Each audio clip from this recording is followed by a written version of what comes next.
Hello dear student, स्वागत है आप सभी का सोहम क्लासेस के इस नए वीडियो में। मैं संजीव सर। स्टूडेंट, आज के इस वीडियो में हम दर्पण द्वारा प्रतिबिंब का बनना और मुख्य अक्ष, मुख्य फोकस, ठीक है, इन सारी चीज़ों के बारे में आज के इस वीडियो में काफ़ी डिटेल में बात करने वाले हैं। तो अगर इसके पहले की वीडियो की हम बात करें, जिससे पहले के वीडियो में प्रकाश, ठीक है, प्रकाश के गुण और प्रकाश का परावर्तन, इन सारे 3 टॉपिकों के बारे में काफ़ी डिटेल में बात की गई थी। अगर आपने वो वीडियो नहीं देखी है तो पीछे प्लेलिस्ट में वो वीडियो पड़ी है, उसको जाके आप देख लीजिए, ठीक है। और उसके बाद इस वीडियो को कंटिन्यू करते हैं। तो चलिए स्टूडेंट, वीडियो को स्टार्ट करते हैं। और जितने भी बच्चे वीडियो को लाइव देख रहे हैं सभी लोग वीडियो को लाइक कर दीजिए और अपने दोस्तों में भी अधिक से अधिक शेयर कर दीजिए। और अगर आपने चैनल को सब्सक्राइब अभी तक नहीं किया है तो चैनल को सब्सक्राइब करके बेल आइकन बटन भी हिट कर लें, जिससे हमारी आने वाली हर एक नई वीडियो का नोटिफिकेशन आपको मिलता रहे। तो चलिए स्टूडेंट, दर्पण की हम बात करें। अगर दर्पण की सिंपल सी डेफिनेशन अगर देखें तो जो घरों में हम लोग यूज करते हैं वो कौन सा दर्पण है, थोड़ी देर के लिए उसको भूल जाओ, ठीक है। जो घर में दर्पण यूज होता है उसको अगर ध्यान से देखो तो उसमें क्या देखने को मिलता है, ठीक है।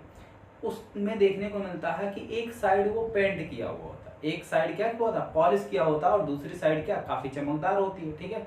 तो यही दर्पण की जो है सेम डेफिनेशन है, यही जो है दर्पण की परिभाषा, ठीक है। कोई भी चिकनी चमकदार सतह है, ठीक है, अगर उसको एक साइड हम पॉलिश कर देते हैं और एक साइड नहीं पॉलिश करते हैं तो इस प्रकार से जो हमारा दर्पण बनता है वो क्या कहलाता है, वही हमारा दर्पण होता है, ठीक। अच्छा, दर्पण में भी दर्पण के कई सारे प्रकार हैं। जैसे शेप के आधार पर अगर हम देखें तो दर्पण को 2 भागों में बांटा गया है। पहला समतल दर्पण हो और दूसरा गोलीय दर्पण, ठीक है। समतल दर्पण में क्या होता है कि समतल दर्पण, जैसे कि नाम है समतल, यानी उसका जो सतह है वो बिल्कुल प्लेन होता है, बिल्कुल एक समान होता है, ठीक। कहीं पर भी मुड़ा नहीं होता, कर्व नहीं होता है। वो हमारा क्या, ना बीच में कहीं ना उठा रहेगा, नहीं कहीं गड्ढा रहेगा, ठीक है, बिल्कुल प्लेन रहेगा, ठीक है। तो इस प्रकार से जो दर्पण होगा वो क्या कहलाएगा, समतल दर्पण कहलाएगा। और अगर बीच में कहीं गड्ढा या बीच में उभरा हुआ दिखे तो वो हमारा कौन सा दर्पण हो जाता है, गोलीय दर्पण, यानी कि वो कर्व के रूप में होता है, ठीक है। तो चलिए दर्पण की बात करते हैं। तो दर्पण की डेफिनेशन वगैरह आप लोग लिख लीजिए, ठीक है।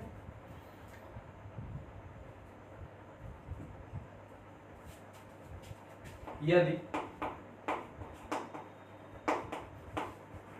किसी चिकने पारदर्शी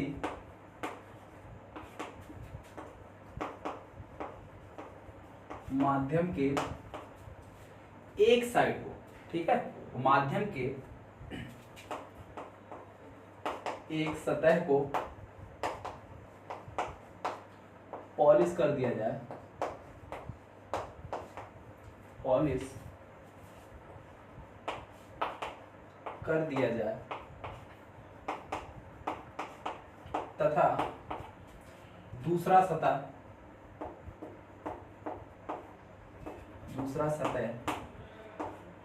या दूसरी सतह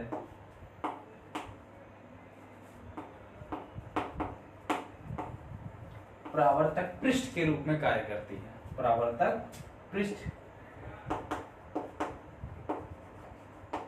के रूप में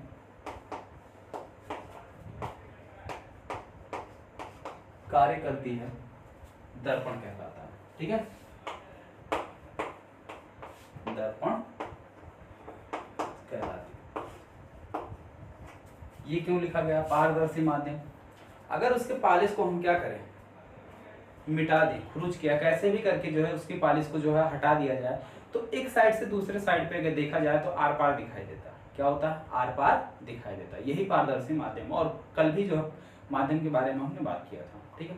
जिसके आर पार चीजें दिखाई देती हैं पारदर्शी माध्यम में, जिसके आर पार चीजें नहीं दिखाई देती हैं अपारदर्शी माध्यम, ठीक। दर्पण के प्रकार, दर्पण के प्रकार। तो दर्पण को कितने भागों में बांटा गया है स्टूडेंट, 2 भागों में, ठीक है। पहला समतल दर्पण और दूसरा जो है आपका वो गोलीय दर्पण। कौन सा दर्पण,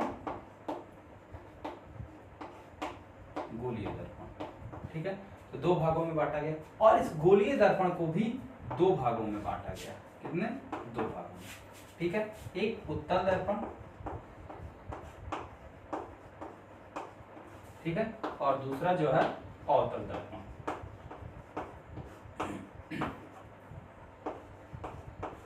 ठीक है, उत्तल दर्पण और अवतल दर्पण।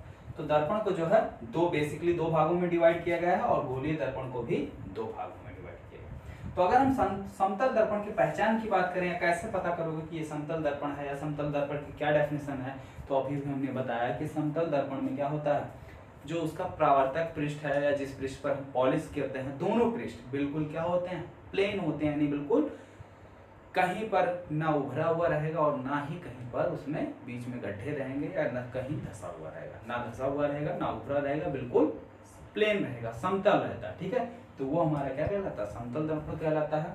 और दूसरा क्या है, गोलीय दर्पण। ठीक है, गोलीय दर्पण में क्या होता है कि अगर कोई कांच का खोखला गोला है, ठीक है, कांच के किसी खोखले गोले के किसी भी भाग को काटकर अगर उसके एक भाग को, जैसे मान लो ये हमारा क्या है, कोई कांच है, इसका एक भाग हमने क्या किया, काट लिया। ठीक है, अब ये भाग हमने कट करके अलग कर लिया। ठीक है, ये भाग हमने क्या किया, कट करके अलग कर लिया, तो ये हमको मिल गया। अब ये देख रहे हैं कि ये प्लेन नहीं है, यानी बीच में ऐसे धसा हुआ है, अगर इधर से देखें तो बीच में धसा हुआ है, इधर से देखें तो बीच में उभरा हुआ है। ठीक है, दो तरीके हैं। अब इसको पॉलिश भी दो तरीके से किया जा सकता है, तो इसके पॉलिश के आधार पर इसको दो भागों में बांट दिया गया।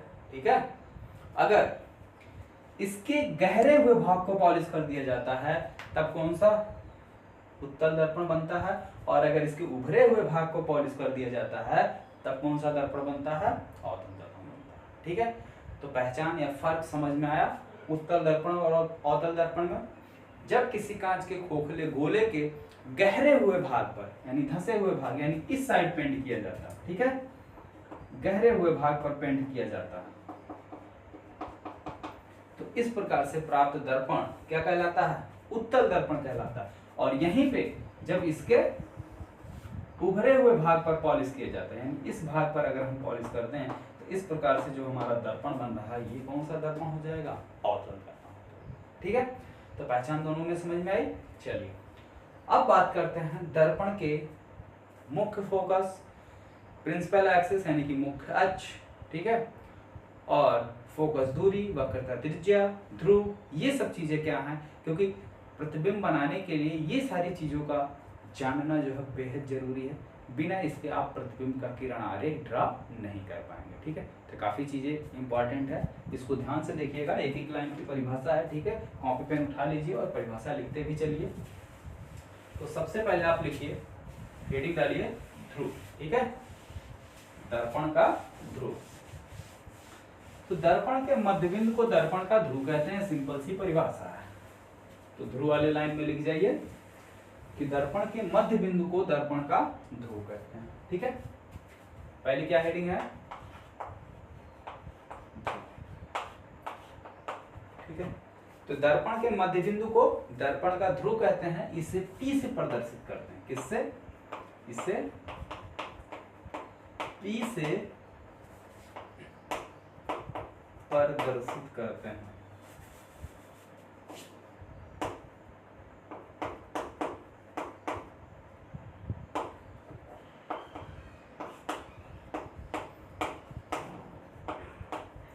इसे P से प्रदर्शित करते हैं। ठीक है, जैसे मान लीजिए ये हमारा क्या है, कोई दर्पण है, ठीक है, यहाँ पे उत्तल हो या अवतल हो, कोई उससे हमसे दिक्कत वाली बात नहीं है, कोई लेना देना नहीं। ठीक है, इसका जो सेंटर पॉइंट है, मध्य बिंदु है, यही क्या है, दर्पण का ध्रुव।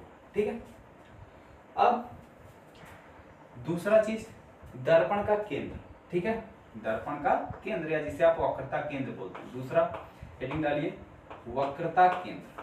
ठीक है, वक्रता केंद्र यानी कि सेंटर ऑफ रेडियस।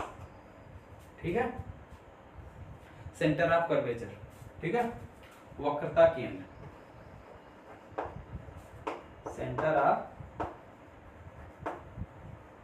कर्वेचर, और इसको ध्रुव को जो है पोल बोलते हैं। क्या बोलते हैं, पोल। या ऑप्टिकल सेंटर, ठीक है।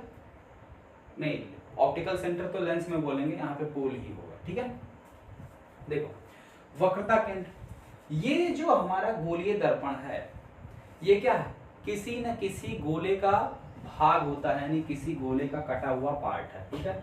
इसको अगर हम देखें तो ये इस तरीके से हमारा क्या है, एक कोई खोखला गोला है, तो गोले की जगह अंडा बन गया। चलो कोई नहीं, इसको मिटाते हैं और गोला बनाते हैं। कुछ हद तक ठीक बना ना। तो जैसे देखो ये क्या है, यहीं से ऐसे कटा हुआ पार्ट है। तो गोलीय दर्पण जिस खोखले गोले का भाग होता है, तो ये जो खोखला गोला है इसका कोई केंद्र होगा, यहाँ मान लेते हैं इसका केंद्र।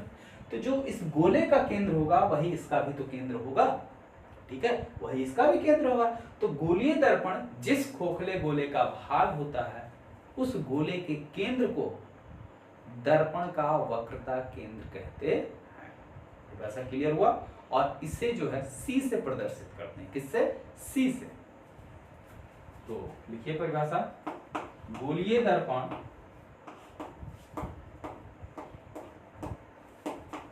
जिस खोखले गोले का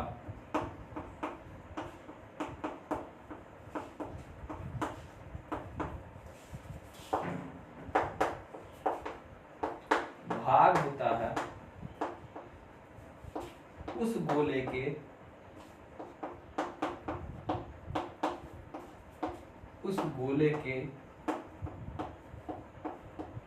केंद्र को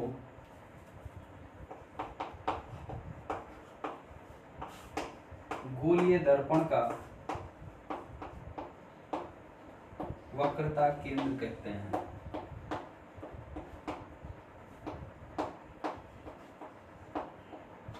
इसे C से प्रदर्शित करते हैं।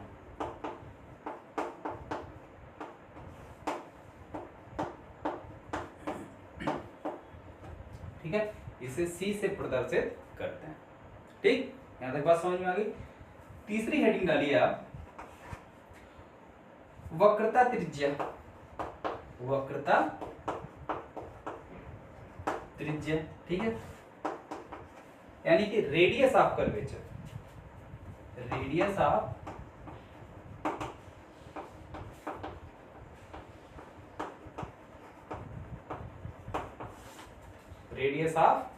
कर्वेचर, वक्रता त्रिज्या। अब फिर ध्यान से आइए इसी गोले पर। इस दर्पण, ये दर्पण क्या है, इस गोले का भाग है, ठीक है, इस गोले का कटा हुआ पार्ट है। तो इस गोले की जो त्रिज्या होगी वही इसकी वक्रता त्रिज्या होगी, ठीक है। जो इस गोले की त्रिज्या होगी वही दर्पण की क्या कहलाएगी, वक्रता त्रिज्या कहलाएगी। तो इसको डेफिनेशन में कैसे लिखोगे, वही चीज, गोलीय दर्पण जिस खोखले गोले का भाग होता है उस गोले की त्रिज्या को, केंद्र की जगह आप क्या लिखोगे, की त्रिज्या को, ठीक है। लिखिए, गोलीय दर्पण जिस खोखले गोले का भाग होता है उस गोले की त्रिज्या को, ठीक है, उस गोले की त्रिज्या को दर्पण की वक्रता त्रिज्या कहते हैं। और इसे R से प्रदर्शित करते हैं, इसे कैपिटल R से प्रदर्शित करते हैं, ठीक है। इतनी बात समझ में आ गई। चलिए अब चौथी हेडिंग डालिए, मुख्य अक्ष। हालांकि मुख्य अक्ष को हमें और पहले लिखवा देना था, लेकिन कोई दिक्कत नहीं है, आगे पीछे जानते रहिए। मुख्य अक्ष, तो मुख्य अक्ष की अगर हम बात करें, ठीक है, तो दर्पण के केंद्र और दर्पण के ध्रुव को मिलाने वाली रेखा को मुख्य अक्ष कहते हैं, ठीक है। जैसे मान लो ये इतना हमने काट लिया, ठीक है, ये हमारा क्या दर्पण हो गया और इसको हमने क्या कर दिया, पॉलिश कर दिया, ठीक है। तो इसका मध्य बिंदु यहाँ कहीं इसका ध्रुव होगा P, और ये क्या है, इसका केंद्र C है। तो केंद्र C को और P को मिलाने वाली जो रेखा है, ये जो लाइन है, यही लाइन हमारी क्या कहलाएगी, मुख्य अक्ष। क्या कहलाएगी, मुख्य अक्ष। परिभाषा क्लियर हुई कि दर्पण के ध्रुव तथा वक्रता केंद्र को मिलाने वाली रेखा मुख्य अक्ष कहलाती है, ठीक है, यानी कि प्रिंसिपल लाइन, इसको इंग्लिश में बोलते हैं प्रिंसिपल लाइन।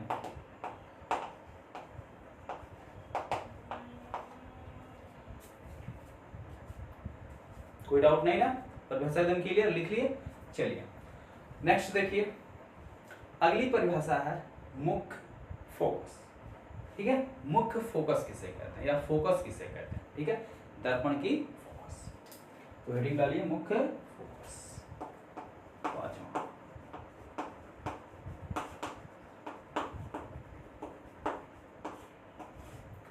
इसको प्रिंसिपल फोकस, ठीक है, इंग्लिश में बोलते हैं प्रिंसिपल फोकस। तो इसको ध्यान से देखिए,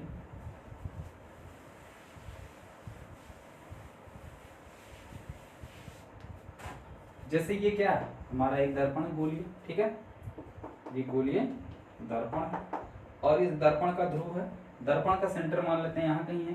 तो दर्पण के सेंटर यानी कि केंद्र को और ध्रुव को मिलाने वाली जो रेखा होती है वो क्या कहलाती है, मुख्य अक्ष कहलाती है। ठीक है, ये हमारी क्या हो गई, मुख्य अक्ष यानी कि प्रिंसिपल लाइन। ये केंद्र सी और ये प्रकाशित केंद्र पी। ठीक है, अब देखो आगे, मुख्य अक्ष के समांतर आने वाली सभी प्रकाश किरणें, ये मुख्य अक्ष है और इसके समांतर इस तरीके से पैरेलल बिल्कुल। ठीक है, मुख्य अक्ष के समांतर आने वाली सभी प्रकाश किरणें परावर्तन के पश्चात जिस बिंदु से होकर जाती हैं उसे दर्पण का क्या कहते हैं, फोकस कहते हैं। ठीक है, मुख्य अक्ष के समांतर आने वाली सभी प्रकाश किरणें दर्पण से टकराने के बाद जिस बिंदु से होकर जाती हैं, जिस बिंदु से होकर जाती हैं उसे दर्पण का क्या कहते हैं, मुख्य फोकस कहते हैं। और इससे जो है किससे प्रदर्शित करते हैं, एफ से। किससे, एफ से, कैपिटल एफ से। ठीक है, ये हो गए, यहां तक बात समझ में आ गई। ठीक है, अब देखो, मुख्य फोकस और ध्रुव के बीच की दूरी को फोकस दूरी कहते हैं। यानी ये जो दूरी है, ये जो दूरी है, ठीक है, ये जो दूरी है इसको क्या बोलते हैं, फोकस दूरी बोलते हैं। और फोकस दूरी को स्मॉल एफ से डिनोट करते हैं। किससे, स्मॉल एफ से। ठीक है, तो छठवीं हेडिंग डाल दो, फोकस दूरी।